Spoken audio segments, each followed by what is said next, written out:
வணக்கம். தந்தையின் பாட்காஸ்ட் செய்திகளை வாசிப்பது அகிலா. முதலில் தலைப்புச் செய்திகள். முதலமைச்சர் ஸ்டாலின் இன்று டெல்லி பயணம். குடியரசுத் தலைவர் முர்மு மற்றும் பிரதமர் மோடியை நாளை சந்திக்கிறார். ஆளுநர் அளித்த தேநீர் விருந்தில் முதலமைச்சர் ஸ்டாலின், ஓ பன்னீர்செல்வம் மற்றும் முக்கிய பிரமுகர்கள் பங்கேற்றனர். தேநீர் விருந்தை புறக்கணித்தார் எதிர்க்கட்சித் தலைவர் எடப்பாடி பழனிசாமி. ஓபிஎஸ் தனது தவறை உணர்ந்துவிட்டார். இபிஎஸ் திருந்த மாட்டார் என டிடிவி தினகரன் விமர்சனம். ஒற்றை தலைமை என்றால் பொதுச் செயலாளர் பதவிதான் வேண்டுமா எனவும் கேள்வி. பொறியியல் மாணவர் சேர்க்கைக்கான தரவரிசை பட்டியல் இன்று வெளியீடு. உயர்கல்வித்துறை அமைச்சர் பொன்முடி வெளியிடுகிறார். நாசி வழி செலுத்தப்படும் கொரோனா தடுப்பு மருந்துக்கு அனுமதி அளிக்க வேண்டும். மருந்து கட்டுப்பாட்டு இயக்குநரகத்திடம் பாரத் பயோடெக் நிறுவனம் கோரிக்கை. பீகார் மாநில அமைச்சரவை இன்று விரிவாக்கம். ராஷ்டிரிய ஜனதா தளம், ஜேடியு, காங்கிரஸ் மற்றும் சுயேட்சை எம்எல்ஏக்கள் அமைச்சர்களாக பதவியேற்பு. 8 ஆண்டுகால வாக்குறுதிகள் பற்றி எதுவும் பேசாததால் பிரதமர் உரை ஏமாற்றம் அளிக்கிறது. காங்கிரஸ் கண்டனம். அமெரிக்க எம்பிக்கள் வருகையால் கோபமடைந்துள்ள சீனா, தைவானை சுற்றி மீண்டும் போர் பயிற்சியில் ஈடுபட்டதால் பதற்றம். காமன்வெல்த் போட்டியில் பதக்கம் வென்று திரும்பிய தமிழக வீரர்கள். சென்னை விமான நிலையத்தில் உற்சாக வரவேற்பு. இனி விரிவான செய்திகள். முதலமைச்சர் மு.க.ஸ்டாலின் இன்று டெல்லி செல்ல உள்ளார். தனி விமானம் மூலம் டெல்லி செல்லும் அவர் நாளை குடியரசுத் தலைவர் திரௌபதி முர்மு மற்றும் குடியரசு துணைத் தலைவர் ஜெகதீப் தன்கர் ஆகியோரை சந்தித்து வாழ்த்து கூறவுள்ளார். பின்னர் பிரதமர் மோடியை சந்தித்து பேசும் முதல்வர் ஸ்டாலின் ஜிஎஸ்டி நிலுவைத் தொகையை வழங்க வேண்டும் உட்பட பல்வேறு கோரிக்கைகள் அடங்கிய மனுவை அளிக்கவுள்ளார். ஆளுநர் ஒப்புதல் அளிக்காமல் இருக்கும் பல்வேறு மசோதாக்களுக்கு விரைந்து ஒப்புதல் அளிக்க அறிவுறுத்த வேண்டும் என வலியுறுத்துவார் என தெரிகிறது. பொறியியல் படிப்புக்கான கலந்தாய்வு வரும் 20ஆம் தேதி தொடங்க உள்ள நிலையில் தரவரிசை பட்டியல் இன்று காலை வெளியிடப்படுகிறது. தமிழகத்தில் உள்ள 434 பொறியியல் கல்லூரிகளில் 2 லட்சத்திற்கும் மேற்பட்ட காலி இடங்கள் உள்ளன. இந்த இடங்களுக்கான தரவரிசை பட்டியலை இன்று காலை 10:30 மணிக்கு உயர்கல்வி அமைச்சர் பொன்முடி வெளியிடுகிறார். இதையடுத்து வரும் 20ஆம் தேதி முதல் 23ஆம் தேதி வரை அரசு பள்ளி மாணவர்கள், விளையாட்டு பிரிவு மாணவர்கள், மாற்றுத்திறனாளி மாணவர்கள், முன்னாள் படைவீரர்களின் குழந்தைகள் ஆகியோருக்கான கலந்தாய்வு நடைபெறுகிறது. பொதுப்பிரிவுக்கான கலந்தாய்வு வரும் 25ஆம் தேதி தொடங்கி அக்டோபர் மாதம் 21ஆம் தேதி வரை நடைபெறுகிறது. சென்னை திருவான்மியூரில் 18,71,00,000 ரூபாய் செலவில் அமைக்கப்பட்ட சுதந்திர அமுத பெருவிழா பூங்காவை முதல்வர் ஸ்டாலின் திறந்து வைத்தார். பின்னர் பூங்காவிற்கு நடைபயிற்சியாக சென்று அங்கு செய்யப்பட்டுள்ள வசதிகளை பார்வையிட்டார். இந்நிகழ்ச்சியில் அமைச்சர்கள் கே.என். நேரு, பொன்முடி, சென்னை மேயர் பிரியா உட்பட பலர் பங்கேற்றனர். குட்கா பொருட்களை விற்றால் வணிகர் சங்கம் மூலம் நடவடிக்கை எடுக்கப்படும் என வணிகர் சங்கங்களின் பேரவைத் தலைவர் வெள்ளையன் தெரிவித்துள்ளார். திருவள்ளூர் மாவட்டம் மீஞ்சூரில் வணிகர்கள் சங்கம் சார்பில் சுதந்திர தின விழா கொண்டாடப்பட்டது.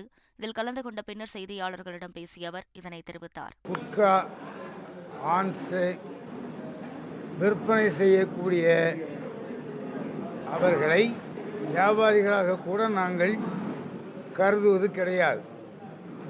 அப்படி எங்காவது நடைபெற்றால் நிச்சயமாக எங்கள் வணிக சங்கத்தின் மூலம் தக்க நடவடிக்கை எடுப்பதற்கு நாங்களே முயற்சியை மேற்கொள்வோம். குட்கா பான் மசாலா வழக்கில் விரைவில் அதிமுகவினர் உள்ளே செல்ல உள்ளதாக நீர்வளத்துறை அமைச்சர் துரைமுருகன் தெரிவித்துள்ளார். வேலூர் மாவட்டம் காட்பாடி பிரம்மபுரத்தில் நடைபெற்ற நிகழ்ச்சியில் பங்கேற்ற பின்னர் செய்தியாளர்களிடம் பேசிய அவர் இதனை தெரிவித்தார்.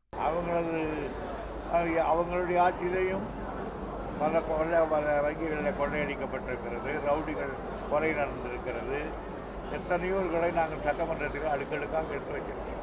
அப்போ எல்லாம் என்ன சொல்லியிருக்கிறாரோ, நாங்கள் நடவடிக்கை எடுத்திருக்கோம் சொன்னாரே தவிர ஏதாவது கடந்திருக்காரா? ஏன் அதுக்கு எவ்வளோ தூரம்? அவங்க அம்மாவுடைய தோட்டத்தில் அதை அவர் கண்டுபிடிச்சிருக்காரா? கொடநாட்டிலேயே நடந்த கொலை நடந்திருக்காரா? அதை கண்டுபிடிச்சிருக்காரு. அவர் போதைப் பொருள் தடுப்புக்காக இப்போ தமிழக அரசு நடவடிக்கை எடுக்கிறது. ஆனால் அதிமுக இதில் பதறாங்க. அவங்க தானே இதில் மாட்டினவங்க. அதுதானே இப்போ சிபிஐ எடுத்துகிட்டு இருக்கிறான். நம்முடைய போன முறை எங்களுடைய தலைவர் ஸ்டாலின் அது சட்டமன்றத்தில் கொண்டு வந்து காமிச்சார். அதை அப்படியே கணக்குள்ள போட்டுருந்தாங்க. இப்போ எடுத்து அது சிபிசிஐ போயிடுச்சு. அதனால பதறாங்க. யார் யார் உள்ளே போப்பான்னு தெரியும். ஊழல் நாட்டை பாதாளத்திற்கு அழைத்துச் செல்வதாகவும் அதை எதிர்த்து போராட மக்களின் ஆதரவு இருப்பதாகவும் பிரதமர் மோடி தெரிவித்துள்ளார்.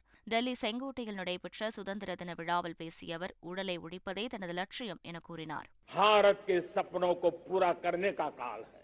आप संकल्प लेकर के मेरे साथ भ्रष्टाचार दीमक की तरह देश को खोखला कर रहा है. मुझे इसके खिलाफ लड़ाई लड़नी है. लड़ाई को तेज करना है. निर्णायक मोड़ पे लेकर के ही जाना है.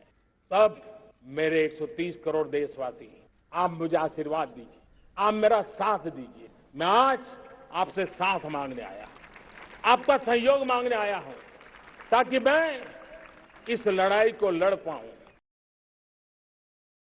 8 ஆண்டுகால வாக்குறுதிகள் பற்றி எதுவும் பேசாததால் பிரதமர் உரை ஏமாற்றம் அளிக்கிறது என காங்கிரஸ் கண்டனம் தெரிவித்துள்ளது. டெல்லியில் செய்தியாளர்களிடம் பேசிய காங்கிரஸ் செய்தித் தொடர்பாளர் பவன் கேரா, பிரதமர் மோடியின் உரை முதிர்ச்சியுடன் இருக்கும் எனவும் தனது 8 ஆண்டுகால ஆட்சியின் வாக்குறுதிகள் பற்றி பேசுவார் எனவும் மக்கள் எதிர்பார்த்ததாக கூறினார். விவசாயிகள் வருமானம் இரட்டிப்பு, ஆண்டுக்கு 2 கோடி பேருக்கு வேலை, அனைவருக்கும் வீடு, ஒவ்வொருவர் வங்கிக் கணக்கிலும் 15 லட்சம் ரூபாய் போடுவது உள்ளிட்ட வாக்குறுதிகளுக்கு பதிலை எதிர்பார்த்தனர்.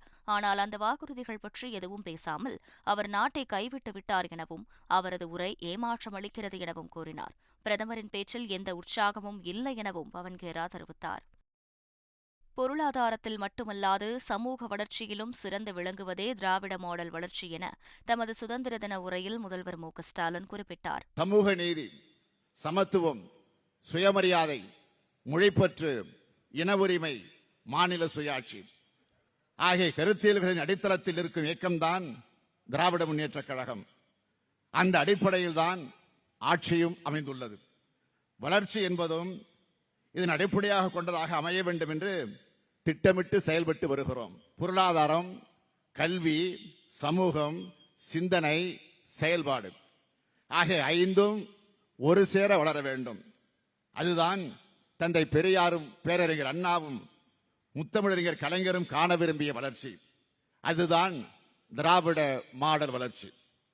கடந்த ஓராண்டு காலத்தில் தமிழ்நாடு அடைந்த வளர்ச்சியை நீங்கள் பார்த்தால் அது ஒரே ஒரு துறை வளர்ச்சியாக இல்லாமல் பல்துறை வளர்ச்சியாக அமைந்திருக்கும்.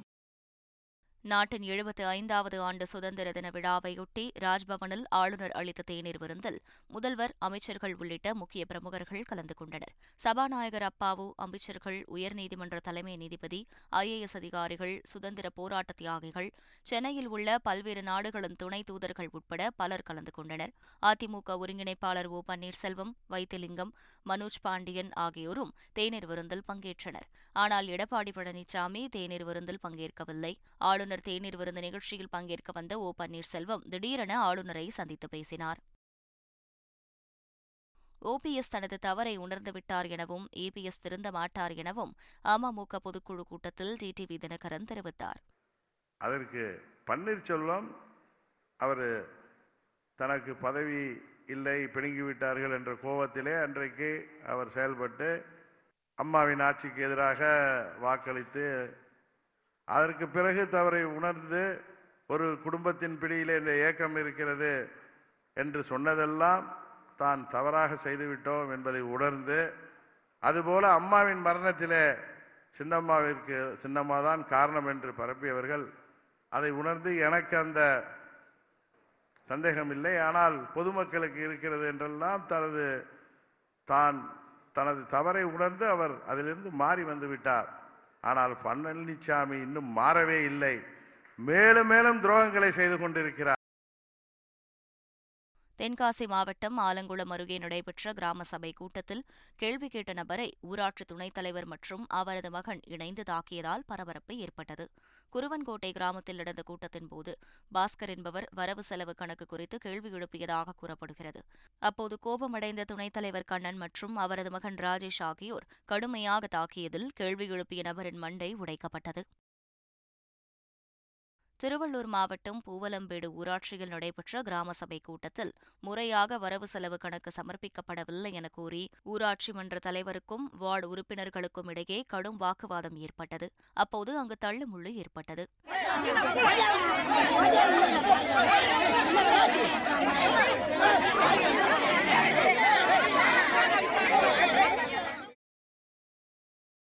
திண்டுக்கல் மாவட்டம் கோட்டத்துறை ஊராட்சியில் நடைபெற்ற கிராம சபை கூட்டத்தில் ஓடைக்குளத்தை தூர்வார வேண்டும் என்று கிராம மக்கள் கோரிக்கை விடுத்த நிலையில் அதை ஏன் செய்யவில்லை என்று கேள்வி எழுப்பினர். அப்போது அதிகாரிகள் கூட்டத்தை பாதியிலேயே புறக்கணித்து வெளியேறிச் சென்றனர். இதையடுத்து முகத்தில் கருப்பு துணி கட்டி பொதுமக்கள் தங்கள் கண்டனத்தை தெரிவித்தனர். நாசி வழி செலுத்தப்படும் கொரோனா தடுப்பு மருந்துக்கு அனுமதி அளிக்க வேண்டும் என்று பாரத் பயோடெக் நிறுவனம் மருந்து கட்டுப்பாட்டு இயக்குநரகத்திடம் கோரிக்கை விடுத்துள்ளது. கொரோனா தொற்றை தடுப்பதற்கு ஹைதராபாத்தில் உள்ள பாரத் பயோடெக் நிறுவனம் தயாரித்துள்ள கோவாக்சின் தடுப்பூசி பரவலாக பயன்படுத்தப்பட்டு வருகிறது. இந்நிறுவனம் நாசி வழியே செலுத்தப்படும் கொரோனா தடுப்பு மருந்தையும் உருவாக்கியுள்ளது. BBV 154 எனப்படும் இந்த மருந்தின் 2வது மற்றும் 3வது கட்ட பரிசோதனை முடிவடைந்த நிலையில் இதன் தரவுகளை இந்திய மருந்து கட்டுப்பாட்டு இயக்குநரகத்திடம் பாரத் பயோடெக் நிறுவனம் சமர்ப்பித்துள்ளது. சுதந்திர தினமான நேற்று காஷ்மீரில் நடந்த 2வது கையெறி குண்டு தாக்குதலில் காவலர் ஒருவர் காயமடைந்தார். புட்கம் மாவட்டத்தில் நடந்த முதல் தாக்குதலில் கோபால்போரா சதூரா பகுதியில் பயங்கரவாதிகள் கையெறி குண்டுகளை வீசினர். இதில் ஒருவர் காயமடைந்தார். இதைத் தொடர்ந்து ஸ்ரீநகரின் படாமலு பகுதியில் உள்ள போலீஸ் கட்டுப்பாட்டு அறை மீது பயங்கரவாதிகள் கையெறி குண்டுகளை வீசினர். இதில் போலீஸ் ஒருவருக்கு சிறு காயங்கள் ஏற்பட்டன. பீகார் மாநில அமைச்சரவை விரிவாக்கம் இன்று நடைபெறும் என அறிவிக்கப்பட்டுள்ளது. பாஜகவுடன் தொடர்ச்சியாக கருத்து முரண்பாடுகள் நிலவிய நிலையில் அக்கட்சியுடனான கூட்டணியை முறித்துக் கொள்வதாக நிதிஷ்குமார் அறிவித்தார். பாஜகவை விட்டு விலகி வந்த JDU-வுக்கு RJD, காங்கிரஸ், இடதுசாரிகள் கூட்டணி ஆதரவளித்துள்ளது. இதையடுத்து பீகார் மாநில முதலமைச்சராக 8வது முறையாக நிதிஷ்குமார் பதவியேற்றார். பீகார் மாநில துணை முதலமைச்சராக ராஷ்டிரிய ஜனதா தளத்தின் தேஜஸ்வி யாதவ் பதவியேற்றுக் கொண்டார். இந்நிலையில் பீகார் மாநில அமைச்சரவை விரிவாக்கம் இன்று நடைபெறவுள்ளதாக அறிவிக்கப்பட்டுள்ளது. ராஷ்டிரிய ஜனதா தளம் சார்பில் 16 பேரும், JDU சார்பில் 11 பேரும் அமைச்சர்களாக வாய்ப்புள்ளதாக கூறப்படுகிறது. காங்கிரஸ் கட்சிக்கு 2 அமைச்சர்கள், ஒரு சுயேட்சை MLA உட்பட 31 MLA-க்கள் நாளை அமைச்சர்களாக பதவியேற்க உள்ளனர். ஊழல் வழக்கில் ஆங் சான் சூகிக்கு 6 ஆண்டுகள் சிறை தண்டனை விதித்து மியான்மர் ராணுவ நீதிமன்றம் உத்தரவிட்டுள்ளது. யாங்கூன் மியான்மர் நாட்டில் ஆட்சியை கடந்த ஆண்டு பிப்ரவரி 1ஆம் தேதி ராணுவம் கைப்பற்றியது.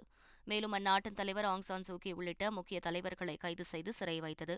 ராணுவத்திற்கு எதிராக கிளர்ச்சியில் ஈடுபடுதல், ஊழல் உள்ளிட்ட பல்வேறு குற்றச்சாட்டுகளுக்காக ஆங் சான் சூகிக்கு 10 ஆண்டுகளுக்கு மேல் சிறை தண்டனை விதிக்கப்பட்டுள்ளது. இந்நிலையில் ஊழல் குற்றச்சாட்டின் பேரில் ஆங் சான் சூகிக்கு மியான்மர் ராணுவ நீதிமன்றம் 6 ஆண்டுகள் சிறை தண்டனை விதித்துள்ளது. அமெரிக்க MP-க்கள் வருகையால் கோபமடைந்துள்ள சீனா தைவானை சுற்றி மீண்டும் போர் பயிற்சியில் ஈடுபட்டது. தைவே சீனாவிடம் இருந்து பிரிந்து தனி நாடாக உருவெடுத்த தைவானுக்கு அமெரிக்கா பல்வேறு வழிகளில் உதவி செய்து வருகிறது. இது தைவானை தங்கள் நாட்டின் ஒரு பகுதி சொந்தம் கொண்டாடி வரும் சீனாவுக்கு ஆத்திரத்தை ஏற்படுத்தி வருகிறது. இந்த சூழலில் சீனா கடும் எதிர்ப்பை புறந்தள்ளிவிட்டு அமெரிக்க சபாநாயகர் நான்சி பெலோசி கடந்த 2ஆம் தேதி தைவான் சென்றார். இதில் ஆத்திரமடைந்த சீனா தைவானை நாலாபுரமும் சுற்றி வளைத்து கடல் மற்றும் வான்வெளியில் போர் பயிற்சியில் ஈடுபட்டது.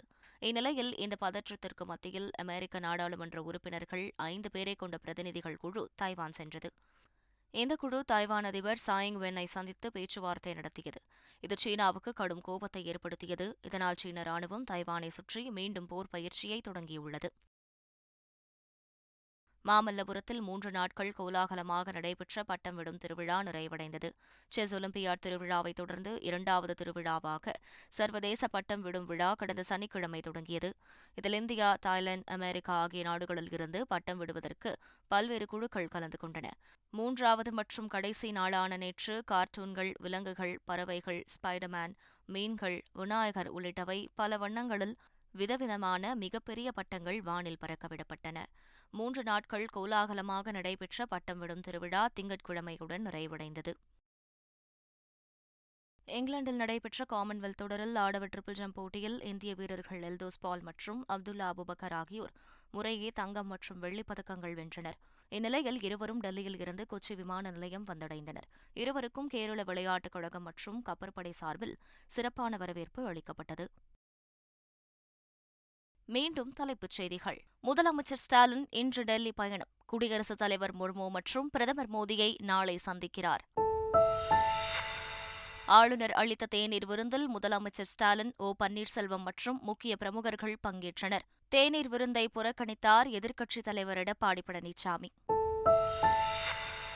OPS தனது தவறை உணர்ந்துவிட்டார். EPS திருந்த மாட்டார் என TTV தினகரன் விமர்சனம். ஒற்றை தலைமை என்றால் பொதுச் செயலாளர் பதவிதான் வேண்டுமா எனவும் கேள்வி.